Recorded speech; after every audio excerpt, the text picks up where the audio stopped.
venovať zdravotníctvu a tomu návrhu, ako konsolidovať financie, kde chcete ušetriť a chcete ušetriť na zdravie. Chcete šetriť na iných veciach a je to, môžem povedať konkrétne, duplicitné vyšetrenia, či už sú to preventívky, či už sú to predoperačné vyšetrenia, mnoho ďalších vecí. Či už je to na transparentnosti, môžete sa pýtať vašej pani ministerky koaličnej, prečo ešte stále nemáme zavedený ELAP, hoci už je takmer na spustenie. Môžeme hovoriť o liekoch, prečo nemáme generickú preskripciu, prečo platíme veci ako polyoxidonium, čo nemá evidenciu. Treba šetriť na nemocniciach, treba optimalizovať. Nerozumiem, prečo pri situácii, kedy nemáme zdroje, ste dovolili otvoriť Bory, prečo sa vlastne kategorizovalo kardiocentrum v Ageli a tak ďalej. Prečo napríklad nemocnica Brezno dostala takisto výnimku a môže byť v druhej kategórii. A takto by som mohol pokračovať a samozrejme hovoriť aj o tovaroch a službách a o firmách, ktoré na tom profitujú. Tam treba hľadať tieto zdroje. Tam treba hľadať zdroje a nie u zdravotníkov. Kde vám dávam za pravdu, ale toto je na dlhšiu diskusiu a myslím si, že túto diskusiu by som s vami viedol rád. Ja tiež nie som zástancom toho, že je správne mať zadefinovanú mzdu, ktorá je naviazaná na priemernú mzdu v hospodárstve.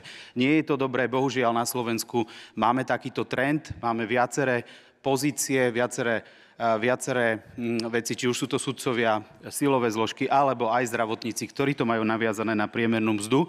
A nie je to spravodlivé z môjho pohľadu pre celú spoločnosť, pretože čo povedia na to takí učitelia, alebo čo povedia iní, či už vysokoškolsky vzdelaní, alebo s inými školami, prečo oni nemajú mzdu naviazanú na priemernú mzdu v hospodárstve. Čiže tá spoločenská spravodlivosť tu skutočne nie je celkom zachovaná. Takisto tá inflácia rastie väčšinou pomalšie, ako rastie priemerná mzda a tým pádom niektoré odvetvia profitujú na tom, že trebárs IT sektor alebo bankovníctvo je efektívnejšie alebo vykazuje lepšie hospodárenie. A samozrejme, ak to nie je naviazané na určitý rast produktivity, na lepšie výsledky, ak nedochádza ku konfrontácii medzi odborármi a medzi poskytovateľmi, tak veľmi ťažko sa potom motivujú akýkoľvek zamestnávateľia k tomu, aby prinášali lepší výkon, väčší výkon, viac sa venovali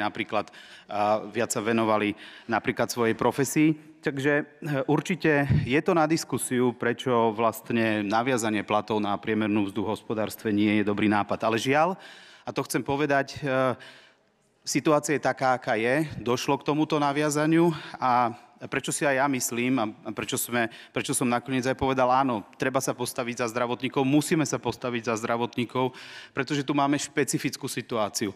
My tu máme situáciu, kedy zdravotníci chýbajú.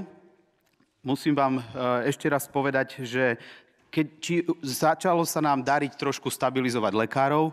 Od roku 2009 do súčasnosti máme zhruba 14% nárast lekárov, čiže tam tá situácia je lepšia, ale u sestier sa nám to vôbec nedarí a máme zhruba 4% pokles. Toto nie je všetko. Títo zdravotníci tá ich štruktúra je taká, že je viac starých zdravotníkov alebo starších zdravotníkov. Ako príklad poviem, že 25% lekárov je nad 60 rokov, čiže máme tu ďalší exces. Naši zdravotníci majú vysoké nadčasy. To znamená, že kým ľudia bežne pracujú 40 hodín v týždni, tak naši zdravotníci pracujú nie len 8 hodín navyše každý týždeň, ale niekedy je to aj až trojnásobok. Čiže je to opäť veľmi nešpecifické, neštandardná situácia. No a nakoniec musím povedať aj niečo o demografickej zmene, ktorej sa nevyhneme a to sa týka všetkých krajín, aj Slovenska. Opäť len na pripomenutie, v roku 2011 bolo na Slovensku 12,7% ľudí nad 65 rokov. Viete, koľko ich bolo v roku 2021? 17%. A ten trend postupuje. To znamená, my tu máme starnúcu populáciu a stále menej ľudí, ktorí sa o túto starnúcu populáciu starajú a tým pádom majú problémy, či už sociálny sektor, alebo sektor zdravotníctva. Preto, pre tieto dôvody, nie som za to, aby ste siahali na mzdy zdravotníkov, nie som za to, aby ste siahali na mzdy lekárov, sestier, záchranárov a všetkých ostatných. Chcel by som vás preto poprosiť, aby ste to ešte raz veľmi citlivo zvážili, aby ste hľadali tieto zdroje niekde inde.